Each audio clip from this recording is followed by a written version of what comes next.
Rave till the world goes round and round. I'm a raver, can you see? Do you wanna rave on? Run with me. I'm gonna rave until the sun goes down. Rave until the world goes round and round. Round and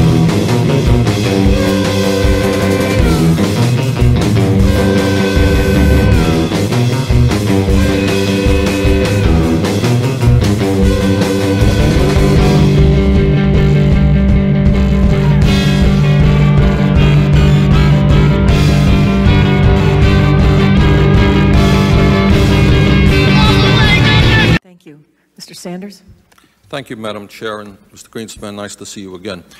Mr. Greenspan, I have long been concerned that you are way out of touch with the needs of the middle class and working families of our country, that you see your major function in your position as the need to represent the wealthy and large corporations. And I must tell you that your testimony today only confirms all of my suspicions, and I urge you, and I mean this seriously, because you're an honest person. I think you just don't know what's going on in the real world.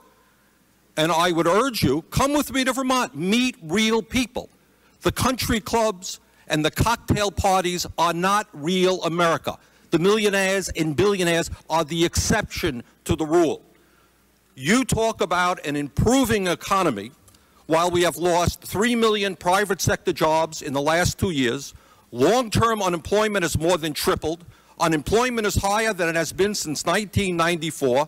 We have a $4 trillion national debt. 1.4 million Americans have lost their health insurance. Millions of seniors can't afford prescription drugs. Middle-class families can't send their kids to college because they don't have the money to do that.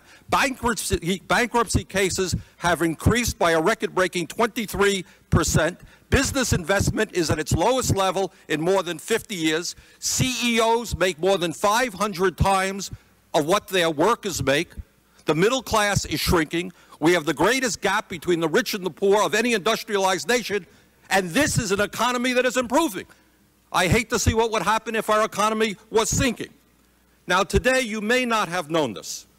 I suspect that you don't, but you have insulted tens of millions of American workers. You have defended over the years, among other things, the abolition of the minimum wage, one of your policies, and giving huge tax breaks to billionaires. But today you reached a new low, I think, by suggesting that manufacturing in America doesn't matter. It doesn't matter where the product is produced.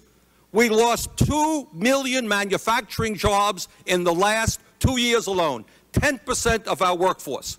Walmart has replaced General Motors as the major employer in America, paying people starvation wages rather than living wages, and all of that does not matter to you. Doesn't matter. If it's produced in China, where workers are making 30 cents an hour, or produced in Vermont, where workers can make 20 bucks an hour, it doesn't matter. You have told the American people that you support a trade policy which is selling them out, only working for the CEOs who can take our plants to China, Mexico, and India. You insulted Mr. Castle. Mr. Castle, a few moments ago, a good Republican, told you that we're seeing not only the decline of manufacturing jobs, but white-collar information technology jobs. Forrester Research says that over the next 15 years, 3.3 million U.S. service industry jobs and 136 $6 billion in wages will move offshore to India, Russia, China, and the Philippines. Does any of this matter to you? Do you give one whit of concern to the middle class and working families of this country? That's my question. Congressman, we have the highest standard of living in the world. No, we do not. You go to Scandinavia and you will find that people have a much higher standard of living in terms of education, health care, and decent paying jobs. Wrong, Mr. Greenspan. May I answer your question? You sure may. Thank you.